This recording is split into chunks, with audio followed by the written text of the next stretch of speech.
la patria, se abre la sesión. El señor secretario dará cuenta de los documentos llegados a la comisión. Gracias, señor presidente. Se ha recibido para la cuenta de esta sesión los siguientes documentos. Oficio de la Corporación comunicando que la Sala acordó remitir a la Comisión de Seguridad Ciudadana, posteriormente al despacho por esta comisión, el proyecto de ley que fortalece la legítima defensa privilegiada y la protección jurídica de las víctimas de delitos violentos. Proyecto iniciado en moción que modifica cuerpos legales que indica para fortalecer la persecución penal en materia de reincidencia. Proyecto iniciado en moción que modifica el Código Penal para sancionar el falso anuncio de atentados o explosivos en establecimientos educacionales. Proyecto iniciado en moción que fortalece la legítima defensa privilegiada y la protección jurídica de los delitos violentos. Correo electrónico al Ministerio de Justicia y Derechos Humanos confirmando la asistencia del señor ministro, de la señora jefa de la división jurídica, del asesor don Sebastián Schmoller y la asesora doña Camila Muñoz y asesores de prensa. Comunicación del Ministerio de Seguridad Pública confirmando la asistencia del señor ministro, como también de don Tomás Francisco Ñáñez, asesor de Gabinete Legislativo, don Luis Ignacio Pradenas, don Carlos Javier Ávila, Cristóbal García Ogaz, todos asesores.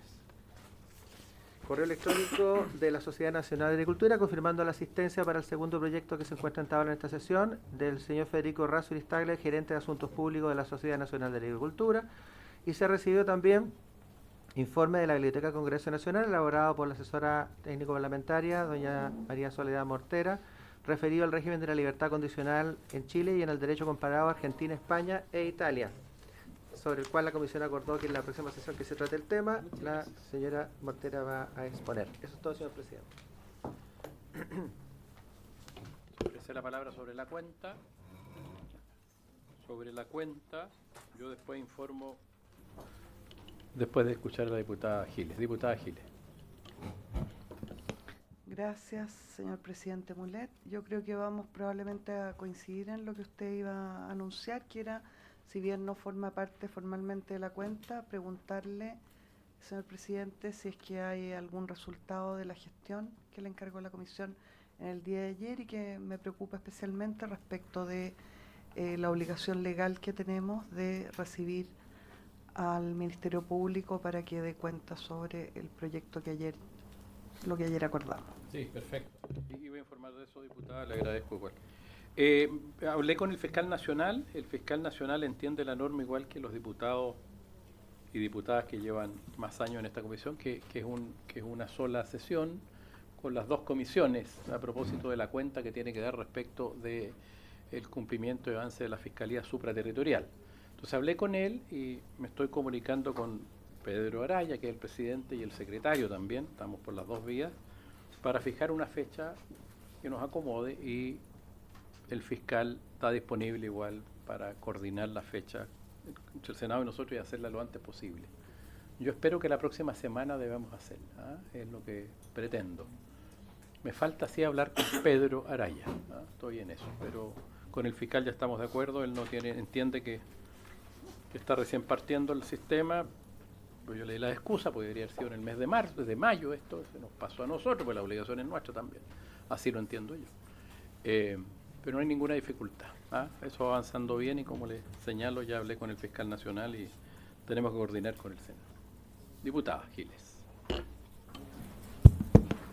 Gracias, presidente Monet. Me alegro mucho del resultado de la gestión, y en el día de ayer, cuando tomamos el acuerdo, previo a la toma del acuerdo, usted sugirió, con muy buen criterio a mi juicio, que pudiéramos acordar que la Secretaría tomara de manera formal el compromiso de recordarle a la Presidencia el deber que tenemos legal el próximo mayo. A mí me gustaría, si a usted le parece, presidente, que pudiéramos tomar ese acuerdo de manera tal que quien sea que esté en la presidencia o en la secretaría deba, digamos, cumplir con esa misión. Perfecto, yo ayer lo dejé claro con el señor secretario, yo no sé si requiere acuerdo o no, un mandato legal, pero de todas maneras recabo el acuerdo de la comisión para los efectos de la lógica planteada por la diputada, porque creo que es importante que no se nos pase como cámara eso, ¿ah? Pues obligación nuestra también del fiscal. Así que tomamos ese acuerdo para que queden las... Yo no sé cómo se estructure en la Secretaría, pero el señor secretario tendrá que ver cómo se estructure eso para que el próximo año se dejará en alguna agenda anual. Perfecto, ¿así se acuerda entonces? Perfecto. Entonces, sobre la cuenta no hay más palabras. Vamos a entrar en el orden del día. Dice, la presente sesión 18ª ha sido citada con el propósito de, primer lugar, dar inicio a la tramitación del proyecto de ley iniciado en mensaje que modifica la ley número 18.415, orgánica constitucional de estados de excepción, en materia de control de identidad y otros. Tiene urgencia suma, boletín 18.258-07. Ha sido invitado, como ustedes ven acá, al señor Ministro de Justicia y Derechos Humanos y el señor Ministro de Seguridad Pública. Entiendo que el ministro, bueno, aquí está el ministro, bienvenido, muchas gracias por venir. Como siempre, tener una buena disposición y asistencia con la comisión. Lo vamos a escuchar a usted, pero quisiera antes saber, señor secretario, qué pasa con el ministro de Seguridad Pública, si comunicó, viene o no viene, para saber. Sí, está confirmada la asistencia del señor ministro de Seguridad Pública. Entiendo que estaba en el Senado, sí, efectivamente, pero viene después del Senado para acá, así que tenemos tiempo entonces. Entonces partimos con el señor ministro de Justicia, don Fernando Rabat. Tiene la palabra con el objeto que usted sabe. Muchas gracias, señor presidente. Por su intermedio saludo a las señoras diputadas y a los señores diputados que se encuentran presentes. Quería pedir la autorización, señor presidente, si me puede acompañar la jefa de la división jurídica, Pilar Asbun, que se encuentra aquí en la sala. Por supuesto, hay acuerdo de la comisión, siempre se otorga. Por favor, señora jefa de división, adelante. Muchas gracias. Quiero también excusarme porque no pude asistir a la comisión el día de ayer, me encontraba en la audiencia especial del Senado, así que quiero pedir disculpas porque mi interés siempre puede participar con ustedes en el debate legislativo y ayer estuve muy bien representado, pero no pude estar personalmente, así que pido disculpas por aquí. Fue excusado, señor ministro, de manera que esta comisión tomó conocimiento de lo que usted, de su excusa. Muchas gracias. Efectivamente, corresponde iniciar la discusión acerca de este proyecto de ley que modifica la ley 18.415, orgánica constitucional de estado de excepción constitucional, en materia de control de identidad y otro, que se inicia mediante un mensaje del presidente de la República, en el cual destaca que el despliegue de las Fuerzas Armadas ha demostrado ser eficaz para colaborar en las labores de resguardo y control territorial. Sin perjuicio de lo anterior, la experiencia ha demostrado que es necesario adoptar algunas herramientas que permitan dar un control y cumplimiento efectivo de aquella meta que se ha establecido, cual es el de efectivamente colaborar con las labores de resguardo y control territorial. En este sentido, es importante tener en cuenta que la ley 21.542, que es una ley de reforma constitucional, facultó al presidente de la República para disponer que las Fuerzas Armadas pudiesen proteger infraestructura crítica. Y en esa reforma constitucional se autorizó que las Fuerzas Armadas, en esa labor específica de defensa de infraestructura crítica, estuvieran además habilitadas normativamente para desplegar algunas acciones propias de la labor policial, entre otras lo que se denomina, ¿no es cierto?, el control de identidad, el registro y la detención en caso de flagrancia. Eso ya está hoy día considerado en la reforma constitucional a que he aludido. Sucede, empero, que dicha habilitación que he señalado no resulta aplicable durante la vigencia de los estados de excepción constitucional, tanto lo que se refiere al estado de emergencia o de catástrofe, cuya regulación legal actualmente no contempla facultades expresas para que el personal de las Fuerzas Armadas pueda desarrollar acciones como la referida control de identidad.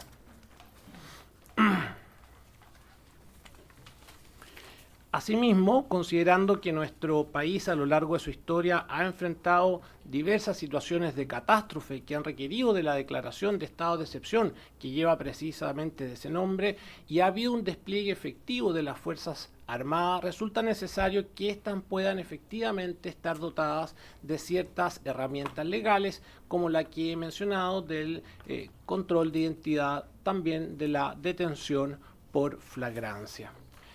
Hoy la normativa vigente, que se encuentra precisamente en la ley orgánica que regula los estados de excepción constitucional, no contempla facultades específicas para las Fuerzas Armadas y de Orden, en tanto ellas puedan efectivamente ejecutar algunas labores específicas de colaboración con las policías. Y en esto la idea, ¿no es cierto?, es precisamente poder incorporar en esta normativa lo que se denomina el control preventivo de identidad, que está regulado en el artículo 12 de la Ley 20.931, que facilita la aplicación eficaz de las penas previstas para los delitos de robo, hurto y receptación, y también hacer aplicable el control investigativo regulado, el control de identidad investigativo regulado en el artículo 85 del Código Procesal Penal, que habilita a los funcionarios policiales para requerir la identificación de cualquier persona en casos fundados, básicamente cuando existan, ¿no es cierto?, indicios de que hay hechos que sean constitutivos de delito. En ese sentido, entonces, el proyecto lo que hace es incorporar un artículo único, un artículo 7 bis a la Ley Orgánica Constitucional 18.415. Ese artículo 7 bis se encuentra debidamente publicado, ¿no es cierto?, aquí en la pantalla, y lo que señala es que durante el estado de emergencia o de catástrofe, el personal de las Fuerzas Armadas desplegado en las zonas bajo el mando del jefe de la Defensa Nacional estará facultado para, número 1, practicar el control de identidad y el registro de vestimentas, equipaje o vehículos en conformidad a lo dispuesto en los artículos 85 y 86 del Código Procesal Penal. Segundo, practicar el control preventivo de identidad conforme a lo dispuesto en el artículo 12 de la Ley 20.931 y proceder a la detención en caso de flagrancia, de acuerdo con los artículos 129 y 130 del Código Procesal Penal. Y finalmente se hace presente que, tratándose de faltas, estará lo dispuesto en el artículo 134 del mismo código. En ambos casos, la actuación tendrá por único objeto poner al detenido a disposición de Carabineros de Chile o de la Policía de Investigaciones de Chile de forma inmediata y en el lugar más cercano posible, debiendo darse cumplimiento al deber de información al detenido previsto en el artículo 135 del Código Procesal Penal. Este es el proyecto de ley, señor presidente, que se somete al conocimiento del Honorable Congreso Nacional y en particular de esta Comisión de Constitución. Muchas gracias, señor ministro. Le damos la bienvenida al ministro de Seguridad Pública, don Martín Arrau. Bienvenido, ministro. ¿Les parece si escuchamos al ministro de Seguridad Pública que viene llegando? Después hacemos las consultas a ambos ministros. Entonces, señor ministro de Justicia, don Fernando, muchas gracias. Aprovechando que viene llegando el ministro Martín Arrau, que estaba también convocado a esta comisión, le damos la bienvenida, señor ministro, a nombre de todos los miembros de esta comisión. Y en segundo lugar, como usted sabe, le vamos a dar la palabra respecto al proyecto que está en el primer lugar, que es el que acaba, porque lo digo expresamente, modifica la ley 18.415, orgánica constitucional de los estados de excepción en materia de control de identidad y otros, que tiene suma urgencia puesta por el gobierno, boletín 18.258-07. Para eso se la ha invitado y le damos la palabra, ministro, después vamos a hacer consultas por parte de los parlamentarios. Llegó justo mientras terminaba su colega. Sí. Estaban coordinados, parece. Hay coordinación en el gobierno. Eso sí. Señor ministro. Muchas gracias, señor presidente. Un gran saludo a todos los diputados por su intermedio. Disculpen la demora, pero estábamos en una sesión del Pleno Senado que partió ayer y terminó hoy día. Algo extenso, viendo planes de seguridad. Bueno, esta es una modificación legal bien corta, sucinta, pero muy necesaria. Hoy día tenemos desplegado efectivamente las Fuerzas Armadas ayudando en ciertas situaciones, ayudando en situaciones de orden y seguridad, y efectivamente su trabajo se hace bastante dificultoso cuando no tienen las facultades de hacer controles de identidad, ante indicios efectivamente revisar, hacer revisiones, y por tanto estimamos que es del todo necesario avanzar en este articulado, en esta propuesta, porque de esa manera nos permite efectivamente tener una fuerza más efectiva y por lo tanto poder focalizar las diferentes fuerzas, en donde se incluye también las Fuerzas Armadas cuando están en funciones de excepción constitucional, de manera más efectiva, más focalizada. Solo dar un par de datos, también ante la baja sostenida de dotación policial histórica en este país, de gendarmería y policía de investigaciones, claramente poder dar alguna función adicional en los estados de excepción, solo en esos estados de excepción a las Fuerzas Armadas resulta de interés para la seguridad pública. Esa es mi opinión, es una propuesta bastante corta, así que no sé si hay alguna pregunta respecto a esto. Muchas gracias, señor ministro. Hemos escuchado a ambos ministros, de manera que vamos a dar la palabra a los señores y señoras diputadas. Diputada Giles, después el diputado Ilavaca, el diputado Cretón. Diputada Giles tiene la palabra. Gracias, señor presidente. Bueno, quiero darle la bienvenida especialmente al señor ministro Rau, a quien no habíamos tenido aquí por razones evidentes y obvias. Y quisiera aprovechar de contarle al señor ministro, por su intermedio presidente, algunas cuestiones que son de preocupación permanente de esta comisión, incluso en legislaturas anteriores, y mías en particular. Quisiera decirle al señor ministro que para nosotros como Comisión de Constitución, Legislación, Justicia y Reglamento, es muy importante el cumplimiento del reglamento, justamente, que no es cualquier reglamento, sino que es una norma derivada de una ley orgánica constitucional, es decir, tiene un rango muy importante. Y creemos además, en mi caso estoy convencida, después de 3 periodos parlamentarios, que ese reglamento de alguna manera concentra una cierta sabiduría del hacer bien esto que nos corresponde, que es legislar.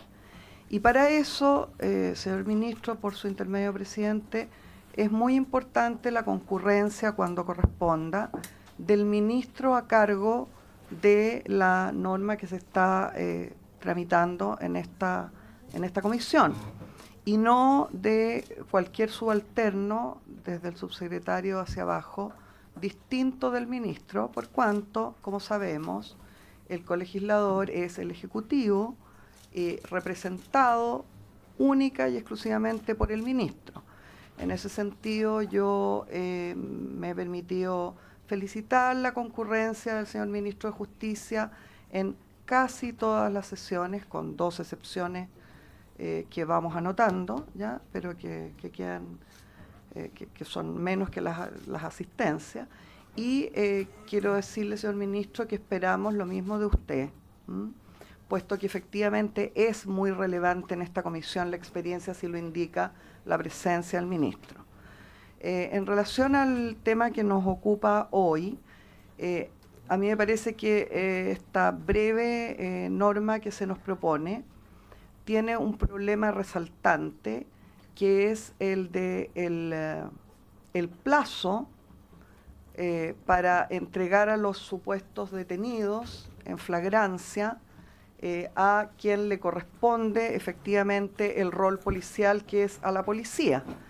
Estamos entendiendo, ¿cierto?, en doctrina del derecho, que es excepcionalísimo que las Fuerzas Armadas concurran a hacer labores policiales, por cuanto nuestra Constitución señala que las tareas de las Fuerzas Armadas son claramente distintas que las policiales y están claramente además expresadas en nuestra Constitución, y por lo tanto estamos hablando de un estado de excepción en el que le estamos aditamentando una excepción adicional, que es el que las Fuerzas Armadas hagan labores policiales, para las cuales, como sabemos, dicho en sesiones reservadas y abiertas por las propias fuerzas, si le interesa a mí, qué bueno, puede hablar y escuchar a la vez.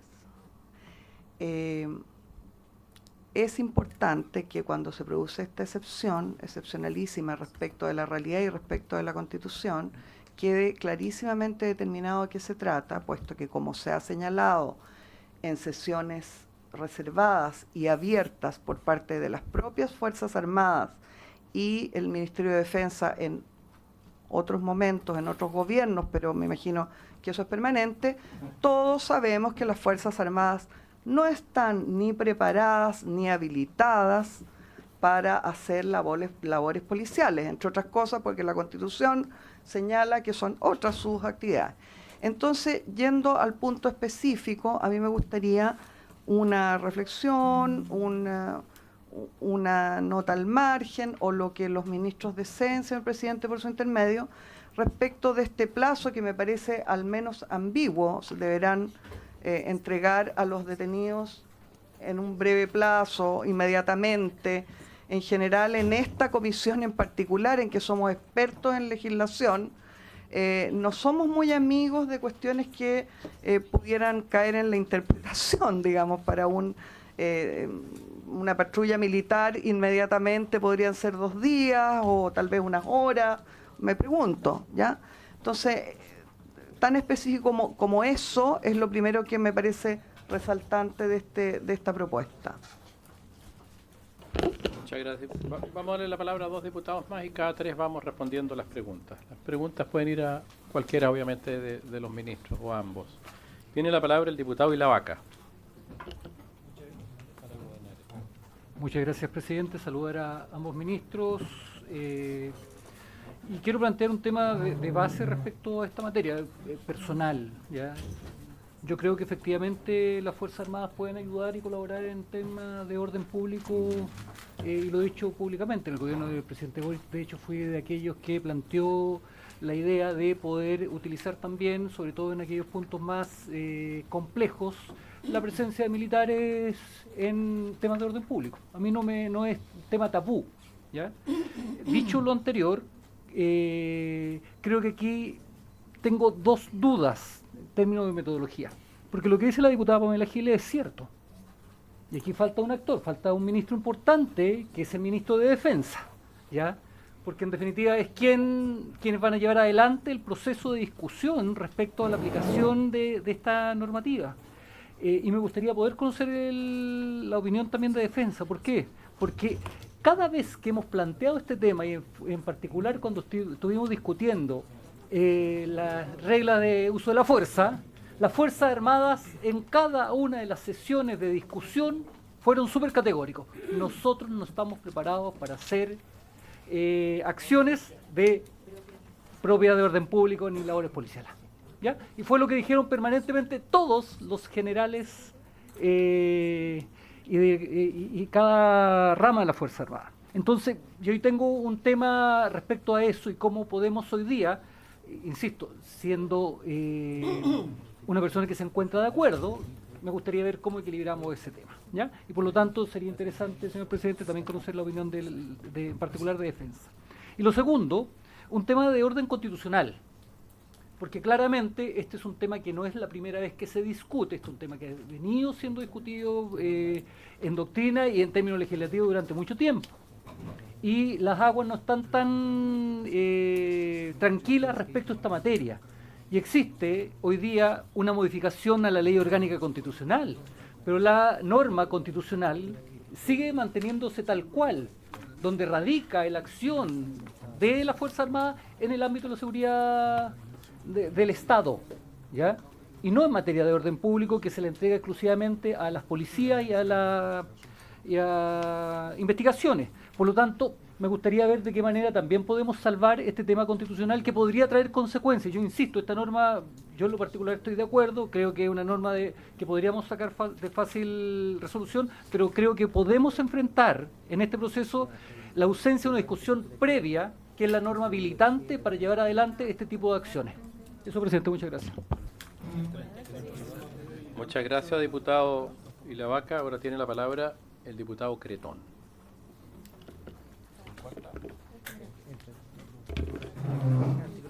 Ahí sí.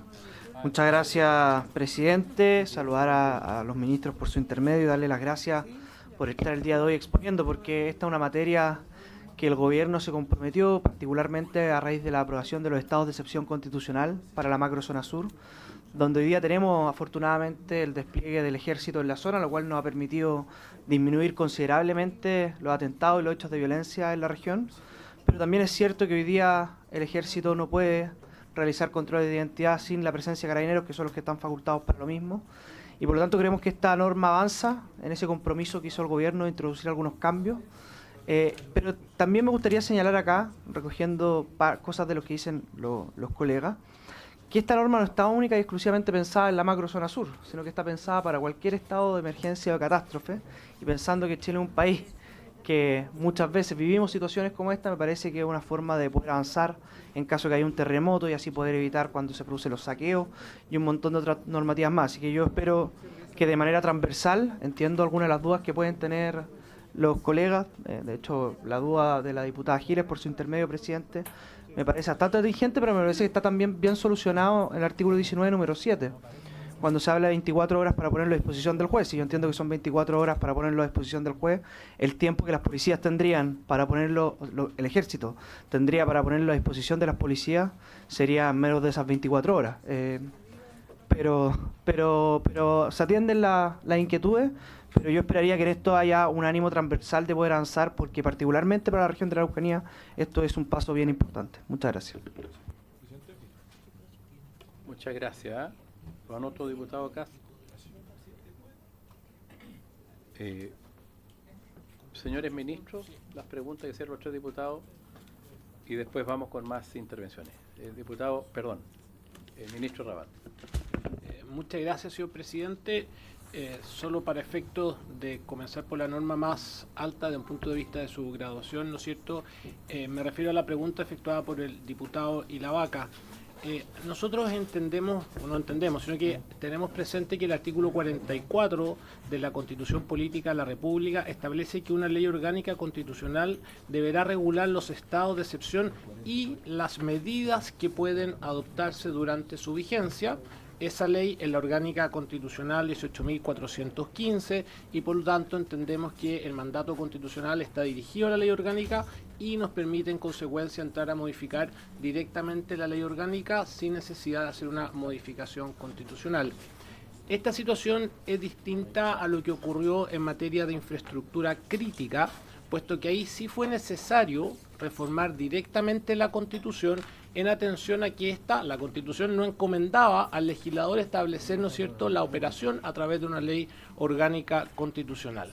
De manera tal que tratándose de un estado de excepción constitucional, en la propia Constitución Política la que encomienda esta regulación a la ley orgánica, que es lo que estamos advirtiendo ahora.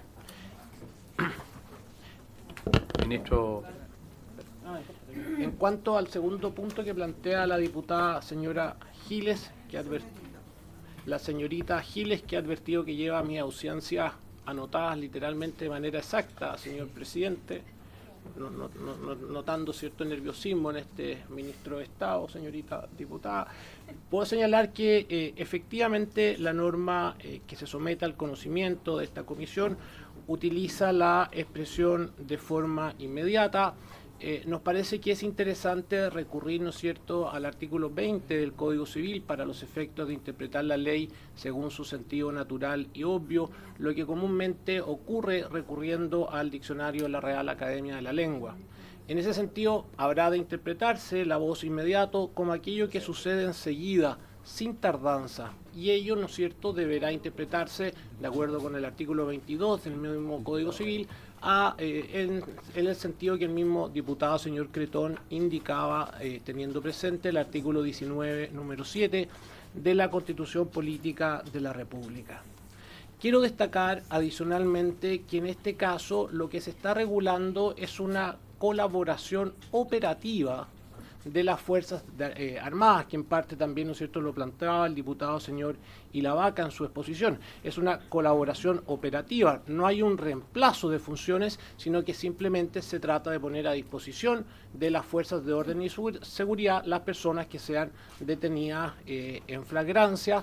Y finalmente señalar que en todo caso hay fuerzas armadas que cumplen funciones de orden policial, en particular ocurre ello, ¿no es cierto?, con la Armada. Eso es por mi parte, señor presidente, lo que podría contestar en estas acotaciones. Perfecto. Señor ministro Arrau. Muchas gracias, señor presidente. Difícil hablar después del ministro de Justicia, con su claridad, pero solo ahondar en un punto. Cuando acá se señala de que efectivamente las Fuerzas Armadas no están capacitadas o no cumplen funciones de policía, como señala el ministro de Justicia, efectivamente hoy día está la Policía Marítima.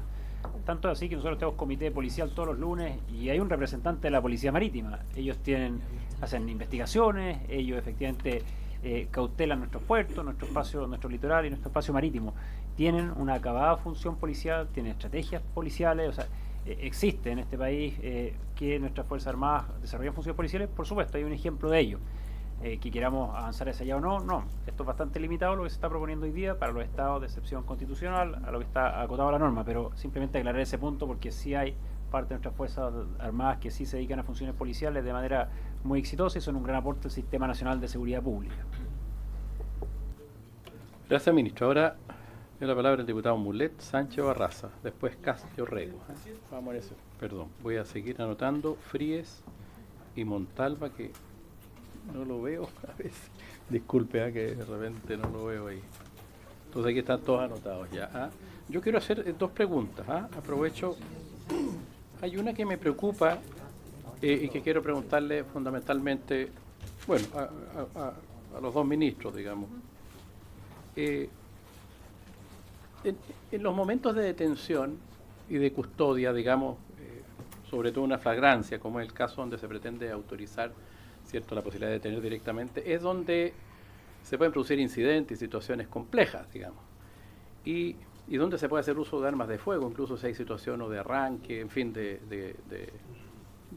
y no hemos llegado a acuerdo en este país respecto de las reglas de uso de la fuerza. Entonces, sin tener claridad respecto de las reglas de uso de la fuerza, me preocupa, sin tener claro eso, y creo que es urgente hacerlo, se ha planteado, bueno, por gobierno y oposición, digamos, no quiero hacer un punto político en esto, pero me preocupa sin tener claridad, y esa claridad no ha existido porque hay dudas respecto a la formación de los policías y con mayor razón respecto a la formación de un militar que no está preparado en sus instituciones de formación para el orden público. Entonces hago la observación y les consulto el punto sobre eso. Me gustaría a mí, para legislar en esto, tener claro las reglas de uso de la fuerza, por ejemplo, porque creo que se pueden dar en situaciones de esa naturaleza. ¿Cuándo puede el efectivo, en fin, hacer uso de un arma de fuego, en fin, y todo lo que le precede a eso? Y en segundo lugar, una pregunta al ministro Arrau, que ha dicho, sé que lo ha dicho públicamente, pero quisiera saber con precisión, yo pues no he reparado en ello, ¿en cuánto disminuyeron los efectivos de Carabineros, de Gendarmería y de PDI? Durante, no sé, por los últimos 5 años, 3 años, 2 años, en fin. Eso se lo vamos a pedir. Entonces ahora le damos la palabra al diputado Sánchez, para seguir el orden, después Barraza. Entonces nos vamos de 3 en 3. Muchas gracias, señor presidente. Saludar, por supuesto, por su intermedio a los ministros, a todos nuestros invitados y a los colegas. A ver, en primer lugar, establecer que las atribuciones que estamos discutiendo acá dicen relación solo con los estados de excepción constitucional. Entonces, lo menciono porque es importante que vayamos acotando la conversación a el ámbito de aplicación real que va a tener la norma. O sea, en ningún caso estamos hablando acá de facultades que tendrían las Fuerzas Armadas en tiempos de normalidad constitucional, llamémosle, en cualquier territorio del país. ¿Ya? Eso en primer lugar. En segundo lugar, estamos hablando de funciones que... Y en ese sentido valoro que se plantee la importancia de invitar a esta comisión al ministro de Defensa. Él no estaba invitado hoy día, por eso no nos acompaña, pero ojalá podamos invitarlo a esta conversación para que nos pueda explicar un poquito más en detalle cómo funciona en lo operativo, las funciones que ejercen, valga la redundancia, cómo funcionan las funciones, que ejercen los militares en estado de excepción constitucional. Ahora bien, al menos lo que yo tengo conocimiento por uniformados con quienes he conversado, incluso en momentos en el pasado donde han existido estados de excepción constitucional aquí en la zona central, ellos participan en estos procedimientos de control de identidad, llamémoslo control vehicular, pero la particularidad que se da ahí es que tiene que hacerlo siempre acompañado de un carabinero. Entonces, en los tiempos en que estamos hoy día, donde la escasez de personal es parte de la realidad en la cual estamos incorporados, y teniendo presente que en los últimos años nuestras Fuerzas Armadas han tenido una experiencia bastante intensa en el ejercicio de este tipo de funciones, que por lo demás no son parte de la naturaleza de su rol, y yo por lo demás estoy de acuerdo en que no es la función natural que tiene un uniformado, pero desde hace bastante tiempo, desde el estallido, pasando por la pandemia, pasando por ahora las situaciones en la macrozona sur, la verdad es que Ejército y Armada de Chile por lo menos tienen una experiencia bastante intensiva en lo que es el ejercicio de las funciones de control de orden público, al menos en el rol que se les asigna cotidianamente en esos momentos, y el control vehicular y la participación en controles preventivos, digamos, ha sido parte de ese rol, al menos en lo que estoy enterado yo, y insisto, por eso sería bueno contar con el ministro de Defensa. Entonces, en el fondo, lo único que estamos discutiendo acá es una racionalización del recurso humano que tenemos hoy día disponible. No son atribuciones a las cuales no estén experimentados nuestros uniformados, no es algo que sea completamente ajeno a lo que ocurrió en el pasado, y lo único que estaríamos logrando con esto, y creo que es muy relevante, es el hecho de que con los pocos carabineros que tenemos hoy día en nuestro país, no sea indispensable que tenga que haber uno parado al lado del militar que va a ejercer funciones meramente de control de identidad.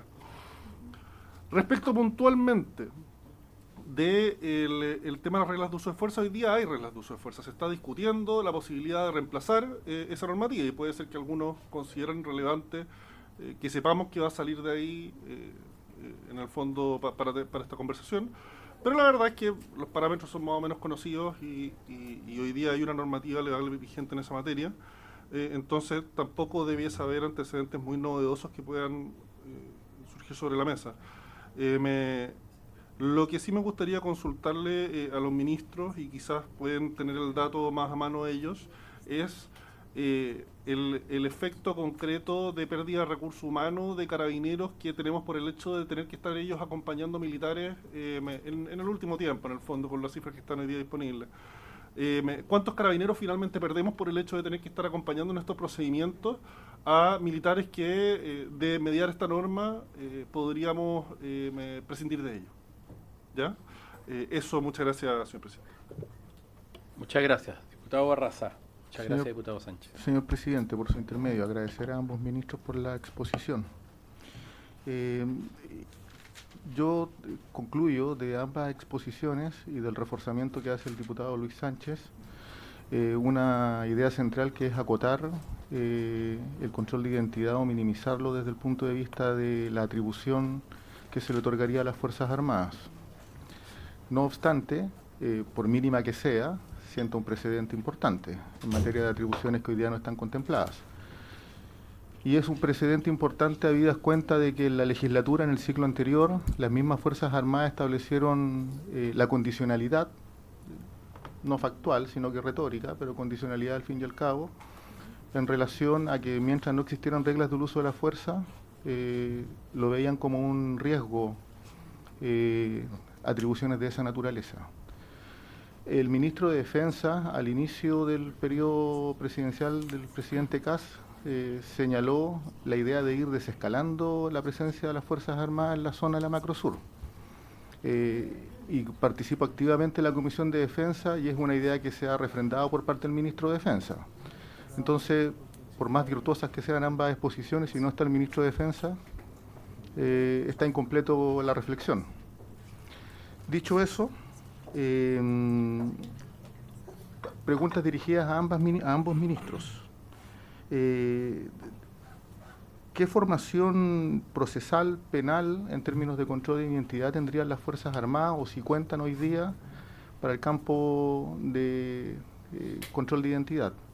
¿Existe una planificación, alguna idea, la experiencia que han tenido en los procesos de estados de excepción? Las Fuerzas Armadas tienen formación en derechos humanos en el campo del derecho internacional, razones humanitarias. Tienen formación en derechos humanos en el campo de relacionamiento con civiles, que sí tienen las policías, sí tiene Carabineros y sí tiene la Policía de Investigaciones. Las policías cuentan con una escala graduada del uso de la fuerza, indistintamente de la responsabilidad. Las Fuerzas Armadas cuentan con una escala graduada del uso de la fuerza. ¿Y cuál es el régimen de responsabilidades aplicable a las Fuerzas Armadas en el entendido de cometer algún acto indebido para no nominarlo penalmente en términos de responsabilidades? Eso. Señores ministros, tiene la palabra respecto a las consultas de 3 diputados. Señor ministro Arrau. Bueno, primero señalar, coincidir con lo que dice el diputado Sánchez, las reglas de uso de la fuerza existen y están hoy día vigentes en este país, independiente de que hay una discusión de, creo que hay 2 proyectos en trámite y nuestra intención efectivamente es zanjar eso con una discusión previa. Hay diferentes opiniones según los legisladores y por tanto ver si se aplican o tenemos diferentes normas para las Fuerzas Armadas y las Fuerzas de Orden y Seguridad, ver en qué corte o en qué tribunal se verán después si es que hay actuación en ese marco. Bueno, eso es algo que estamos discutiendo, pero nos interesa salir luego de esa discusión, pero hoy día sí hay reglas de uso de la fuerza vigente para las Fuerzas Armadas de Orden y Seguridad. Respecto a las cifras de carabineros, en el año 2016 teníamos 57.525 carabineros y hoy día tenemos 56.300.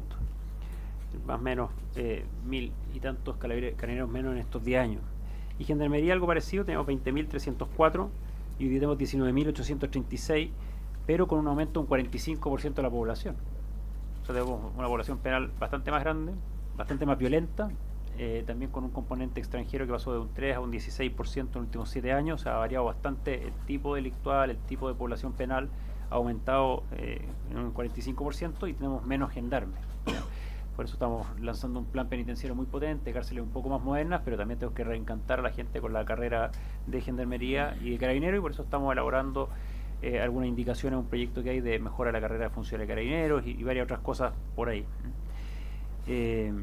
Ojo que tenemos menos Carabineros, pero los homicidios aumentaron en un 30% del 2018 a la fecha. Digamos. O sea, también tiene una complejidad delictual. Sobre lo que se señalaba de legislar en esto, pese a que el ejército o alguien, o ministro de Defensa, no conozco las declaraciones, puede haber dicho que hay que ir desescalando una situación en la macrozona sur. La idea es legislar para situaciones en general, no para un caso en particular. Esto puede ser aplicable y es muy útil también en la zona norte, donde tenemos efectivamente presencia del ejército ayudando de manera bien notable al control fronterizo. Lo hemos medido, lo hemos detectado, la cantidad de contrabando que se ha impedido, que se ha detenido. Hoy día ha aumentado contrabando vía Argentina hacia regiones más del sur del país, porque efectivamente se ha ido moviendo el delito. Por tanto, es una labor bien potente que está haciendo, y claramente esto de tener que estar acompañado de un carabinero cuando estamos a 4.000 metros de altura, zonas muy lejanas, ahí efectivamente, esa cifra no la tengo, se puede pedir, pero efectivamente hay un desvío de dotación policial para estar acompañando efectivamente a las Fuerzas Armadas que están cumpliendo esta labor de resguardo de nuestra frontera. Eso sería respecto a lo que se ha preguntado. Señor ministro Rabat. Muchas gracias, señor presidente. Por cierto que me adhiero a las materias que ha señalado el señor ministro de Seguridad Pública, entre las cuales estaba también su pregunta respecto del tema de las reglas de uso de la fuerza. Hay otros comentarios que creo que son más propios también del ministro de Defensa, como lo señala el señor diputado Barraza, pero quiero hacer presente 2 cosas. La primera, que no estamos haciendo algo novedoso en términos de que ya existe por la ley 21.542. En lo que se refiere a la protección de la infraestructura crítica, se dotó a las Fuerzas Armadas precisamente de la posibilidad de poder desplegar acciones de orden policial, como son el control de identidad, el registro y la detención en caso de flagrancia. Por lo tanto, no es algo que estemos en este momento innovando, sino que algo que viene ya con anterioridad. Y respecto a lo segundo, también me sumo a lo señalado por el señor Ministro de Seguridad, en que estamos pensando en una situación en particular hoy, o así lo desprendo de su pregunta, pero evidentemente que estamos pensando en legislar en general. Hoy día no hay decretado estado de catástrofe. Y sabemos, ¿no es cierto?, que catástrofes tenemos lamentablemente bastante seguido en nuestro país, y es bueno poder incorporar, desde luego, para esas situaciones generales que van a ocurrir a futuro en nuestra historia, tener, ¿no es cierto?, habilitado ciertas facultades como las que pretende incorporar este nuevo artículo 7 bis. Eso es, señor presidente. Le damos la palabra al diputado Kast, diputado Rego, diputada Frías. Este grupo ahora. Diputado Kast. Muchas gracias, presidente. Sí, yo quería justamente también acotar lo que recién señalaba por su intermedio el ministro Rabat respecto de que estos son facultades que ya están entregadas a las Fuerzas Armadas a través de la infraestructura crítica, pero para esos casos. Y de hecho, esta nueva regulación es hasta más específica, porque remite directamente a los artículos respectivos del Código Procesal Penal. Entonces, es un buen antecedente para poner la pelota al piso en la discusión, que es bien acotado.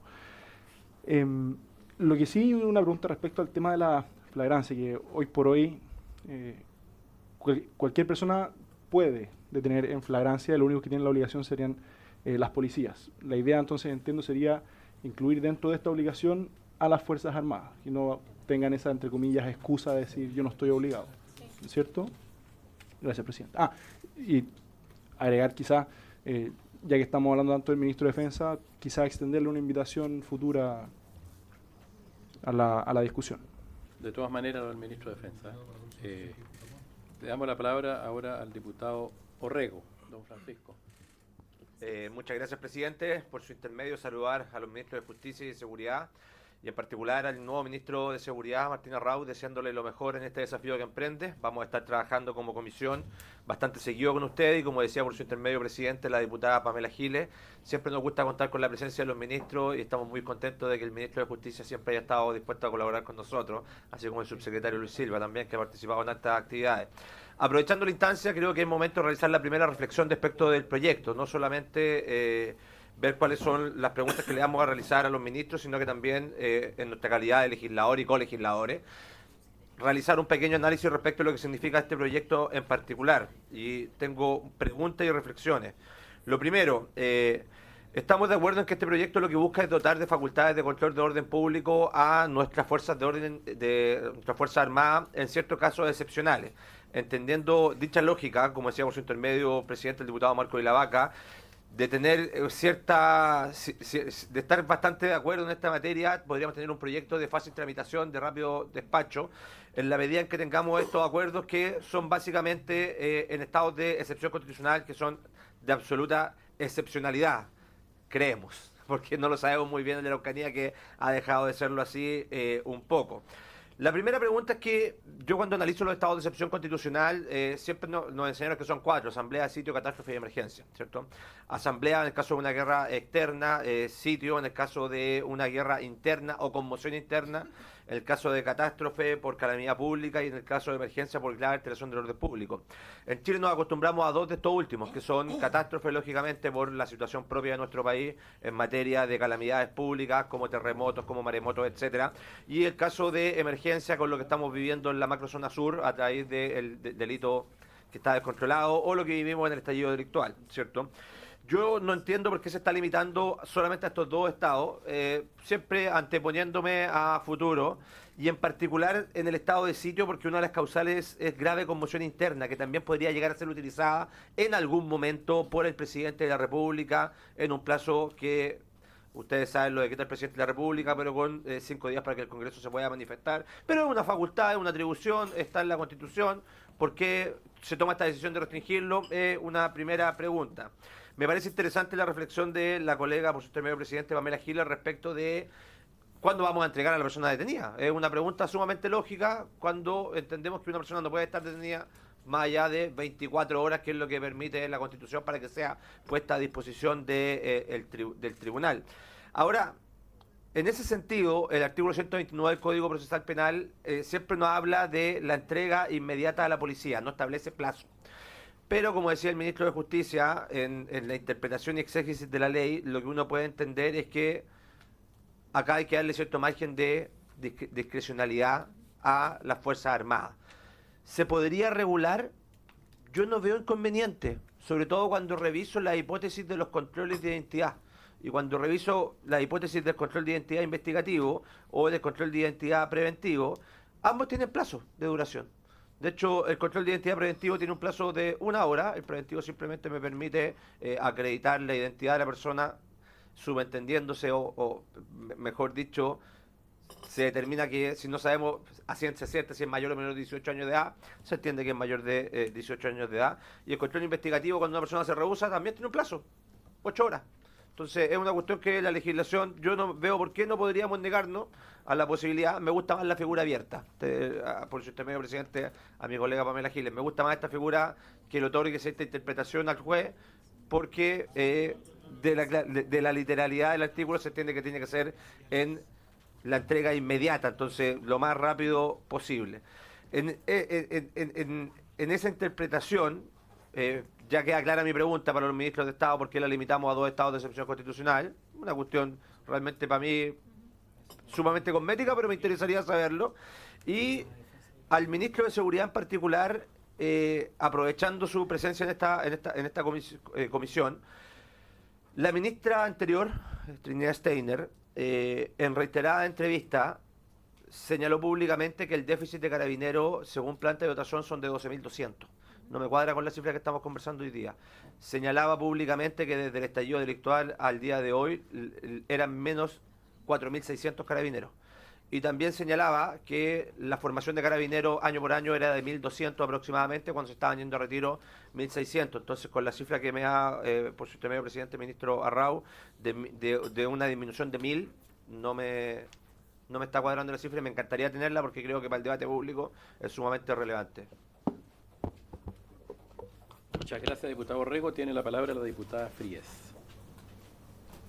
Gracias, presidente, y darle la bienvenida al ministro Arrau, bueno, al ministro de Justicia también. Yo quiero ser bien honesta en esto. Me cuesta, y me cuesta esto, me costó en el gobierno pasado y me cuesta actualmente, porque creo que la Constitución ha sido muy clara en diferenciar el rol de defensa del rol de seguridad pública y ha tenido mucho cuidado de evitar los traslapes. Y en ese sentido me pasa que más que una habilitación legal, que es esta idea de colaboración de las Fuerzas Armadas con las fuerzas policiales, más bien me parece que es ya una especie de redefinición del rol de las Fuerzas Armadas en relación con la seguridad pública y el orden público. Y ahí mi primera pregunta, que siempre la he puesto sobre la mesa, es por qué no tenemos una conversación respecto de cuál podría ser el rol de las Fuerzas Armadas en tiempos de paz, porque es un recurso humano que efectivamente para los desastres y para un montón de otras cosas que se han visto a propósito de los estados de excepción podrían ser muy útiles.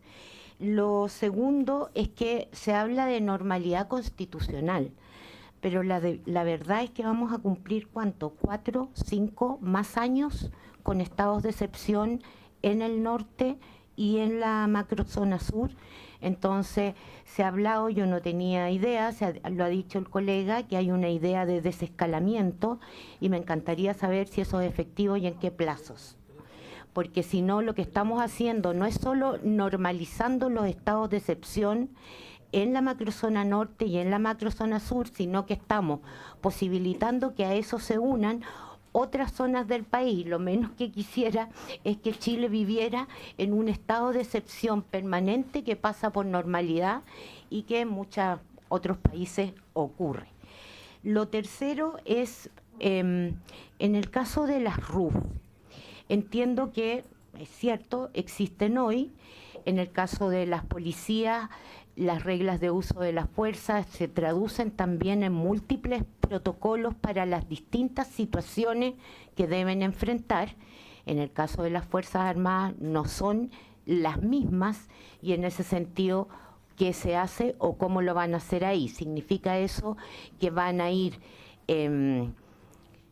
aprobando, digamos, reglas de uso de la fuerza por decreto y por lo tanto dejar de lado el rango legal que pudieran tener las RUF? Otra pregunta que también le hace al sentido de no normalizar situaciones de excepción es si está dentro de los planes del gobierno reponer la justicia militar por la que Chile ha sido condenada más de en realidad 2 veces, obligando a la modificación de esto, porque entonces se me complejiza más el panorama. Estados de excepción que ya no son solo en 2 zonas, sino que pueden ampliarse a otras regiones, y que es bastante simple, digamos, asumir o decretar el estado de excepción. Después tiene que ser ratificado, obviamente, por el Congreso, y en ese sentido, si a esto además se le suma la justicia militar, me complica aún más. Y lo digo porque el proyecto es claro en qué se pretende traspasar a las Fuerzas Armadas, pero no es tan claro respecto de los contrapesos que debe tener una situación que es excepcional, porque no es lo mismo establecer Fuerzas Armadas para infraestructura crítica, que es un espacio acotado, no es para toda situación, y otras son los estados de excepción y de catástrofe, donde esta es una competencia general que tendría dentro de los estados de excepción. No me parece tan asimilable una situación de otra. Lo otro es que respecto, por ejemplo, control de identidad investigativo, requiere obviamente de indicios. Esa es la diferencia con el control preventivo de identidad. Respecto de indicios, me parece obvio que las policías conocen eso, porque son las que en definitiva están habituadas, saben investigar, etcétera. ¿Cómo se suple eso en relación a las Fuerzas Armadas? Y respecto de la flagrancia, entiendo que también ahí tenemos un problema, porque las policías saben perfectamente cómo se acercan, lo decía también un colega. Hay estados distintos, digamos, para acercarse a las personas y detenerlas, etcétera. También hay una habilitación que tiene que ver con sopesar garantías fundamentales versus la competencia y el uso de la fuerza de las policías, y en este caso las Fuerzas Armadas. Entonces me parece que hay una parte que está planteada en el proyecto, pero no veo el contrapeso de esa parte. Gracias, presidente. Perfecto. Tenemos las consultas entonces de los diputados Cas, Orrego y Frías. Cas, Orrego y Frías. Diputado Arrau.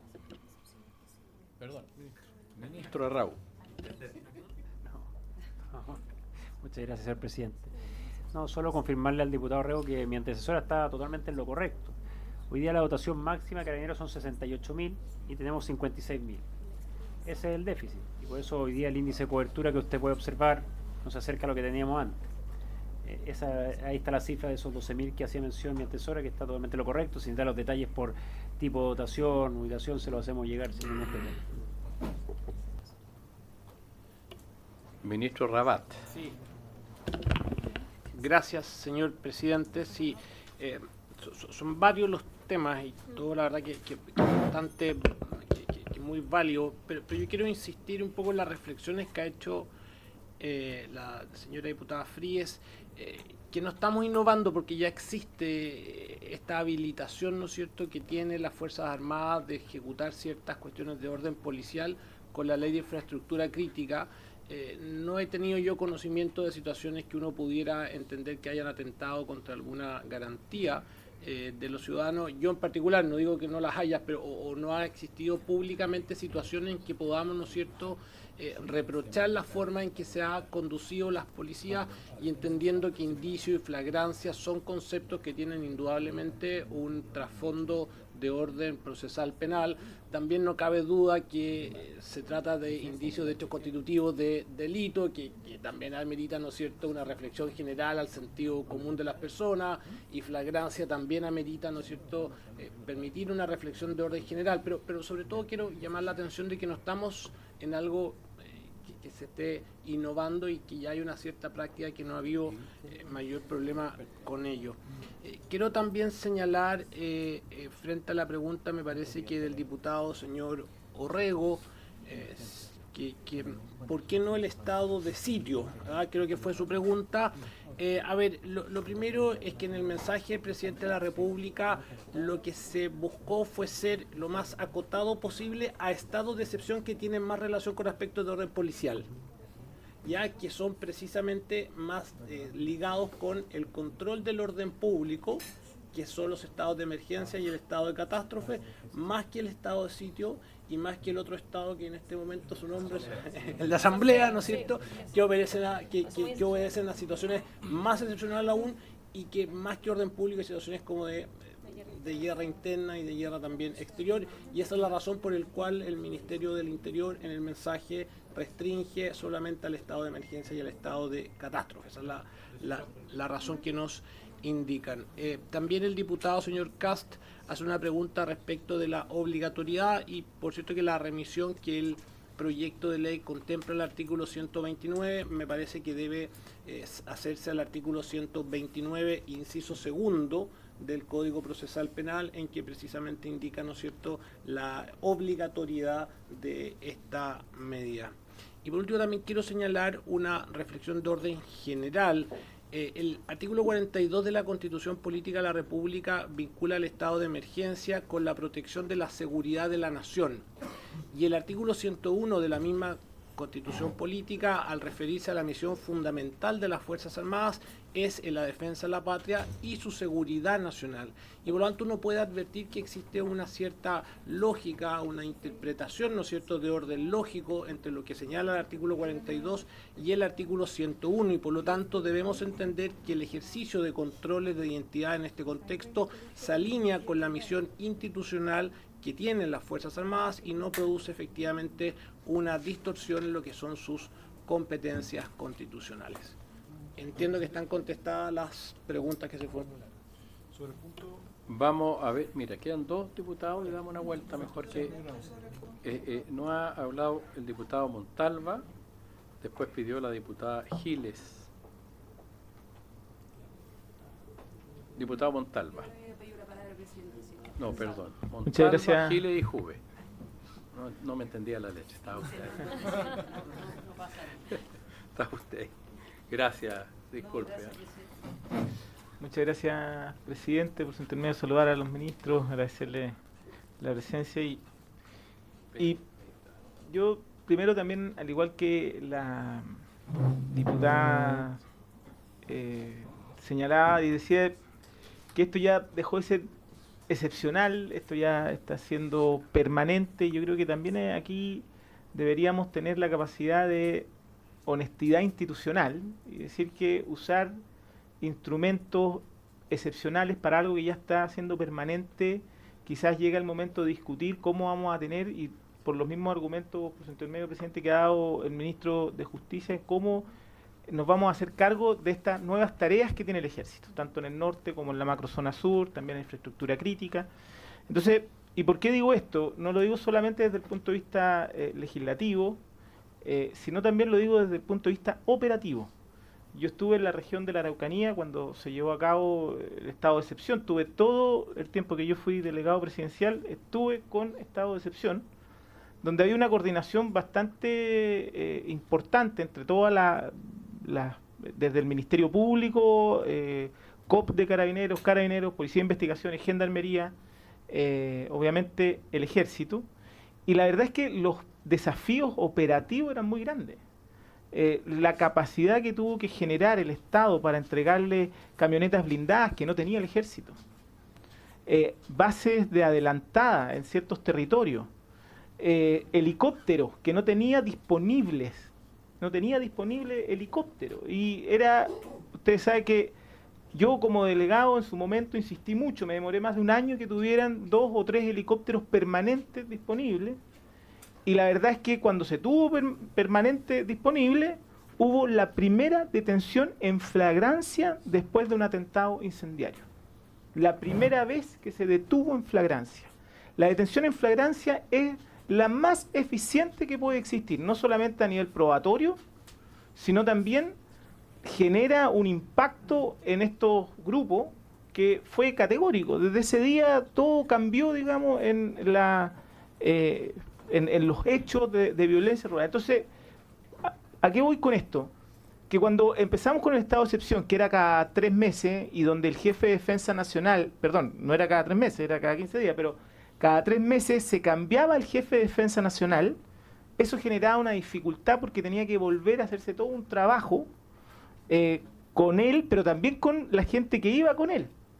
Explicarle el tema, entender el territorio, entender las circunstancias, y eso generaba por lo menos un mes de entender cómo era el tema para después empezar a trabajar. Bueno, ¿a qué voy con esto? A que si seguimos diciendo que esto es excepcional, esto sigue para ciertas instituciones no generando los recursos. Los recursos entonces también son excepcionales, las capacitaciones también son excepcionales. En cambio, si de algún modo sinceramos esto y tenemos a un ejército que hace una colaboración de seguridad interna acotada, y yo también creo que no debiera reemplazar a las policías, sino que acotarla a ciertas funciones. Yo digo, lo que pasó en el estado de excepción de la Araucanía era que el ejército colaboraba en 2 cosas fundamentales. Uno, tenía que ver con la cobertura, o sea, llegar a lugares donde no llegaban las policías de forma permanente y generaba una prevención. Y 2, ayudaba no en la diligencia investigativa, sino que colaboraba para que las policías pudiesen hacer la diligencia investigativa, ellos podían generar un radio. ¿Por qué? Porque para entender bien por qué el estado de excepción fue necesario en la Araucanía fue porque hay crimen organizado. Y el crimen organizado en todas partes del mundo opera igual. Lo primero que hace es controlar un territorio o intentar controlar un territorio. Y el intentar controlar un territorio les genera una ventaja a la hora de poder llevar a cabo cualquier tipo de delito. Y lo que se logra, o lo que se logra con el ejército, es que esa ventaja disminuya para las policías hacer su trabajo. Entonces ahí tienen una función específica, que es poder liberar ciertos territorios del control. Y esto no es muy distinto a lo que pasa en la zona sur de Santiago, donde también quizás ya no son hectáreas, pero son cuadras, son poblaciones, son villas que el narcotráfico tiene controladas. Y eso lo hemos sabido siempre. Y esta idea de que lo sabemos siempre, pero ¿por qué no pasa nada? Es porque las policías no tienen la capacidad de hacer la investigación, ni siquiera las diligencias investigativas como se deben, porque tienen poco tiempo para actuar.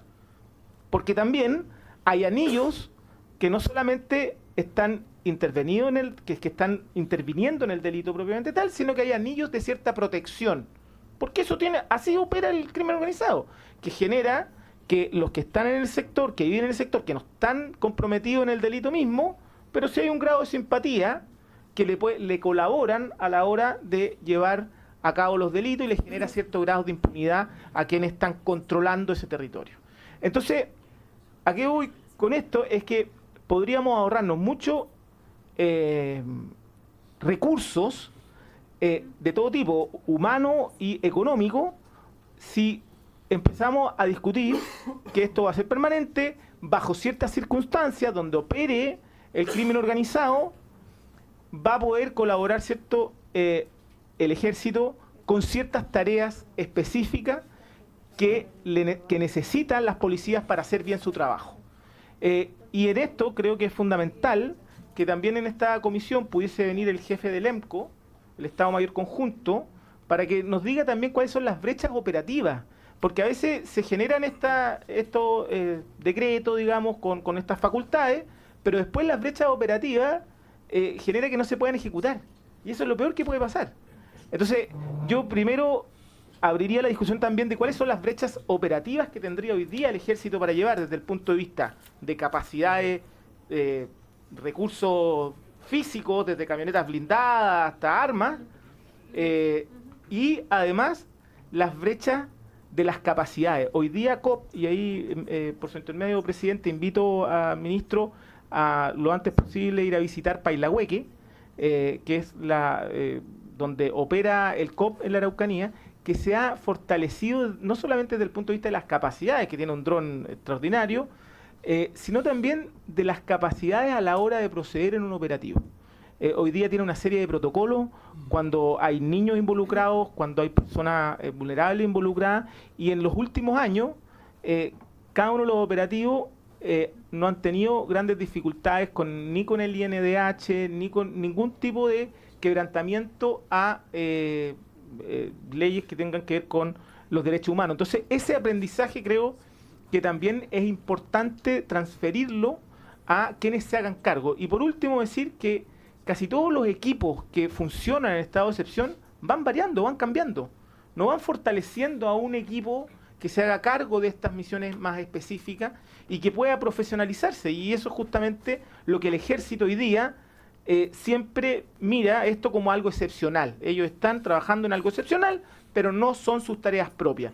¿Y quién va a invertir tiempo, recursos en trabajar en algo excepcional como si fuera permanente?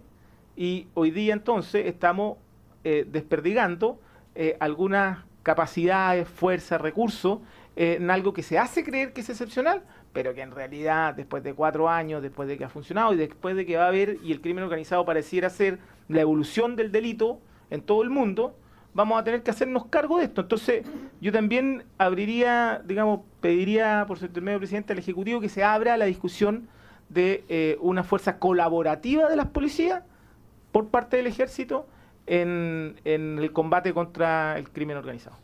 Muchas gracias, presidente. Muchas gracias, diputado. Tiene la palabra la diputada Giles, después la diputada Juve. Me gustó mucho esta nueva nomenclatura de operación colaborativa y demás, ¿ya? Sin embargo, yo tengo que ser muy franca y señalar, aunque estamos en una ronda de preguntas, pero me voy a permitir una pequeña reflexión que me parece absolutamente necesaria hacérsela, sobre todo a los ministros presentes. Voy a hacer una sugerencia y un pequeño recordatorio. Yo no soy partidaria de reemplazar, y en esto estoy absolutamente convencida, producto de mi experiencia legislativa, que estoy predicando en el desierto, arando en el mar, pero voy a volver a hacerlo, porfiadita soy. Yo creo que la forma de solucionar el problema policial y por lo tanto el problema de seguridad que tiene el país no es reemplazando a las fuerzas policiales con las fuerzas militares, sino que generando una capacidad policial que hoy día no alcanza, ¿ya? Y no produciendo un reemplazo, en primer lugar. Segundo lugar, yo sugeriría, me permito sugerir amistosa, pero perentoriamente, por exactamente las mismas razones que dio el diputado Rego por su intermedio, presidente, llego a la conclusión inversa, y creo que sería útil que el Ejecutivo le pusiera un plazo específico en el mensaje a la entrega de los detenidos. En este caso no sé si hablar de detenidos o de prisioneros, porque como serían las fuerzas militares que están acostumbradas y entrenadas para tener prisioneros que tienen un tratamiento distinto que los detenidos, muy claramente distinto, no sé con cuál de los términos quedarme, pero con cualquiera de los dos. En segundo lugar, yo quiero hacer un recuerdo que creo que es útil, porque en realidad ninguno de ustedes, salvo el diputado Ilavaca, la diputada Fríes y yo, concurrimos a una larga y latera experiencia que fue la tramitación de las RUF, ¿ya? En la que, curiosamente, las autoridades de gobierno en ese momento que presentaban el proyecto, que eran la ministra Toá y la ministra Maya Fernández, ambas hijas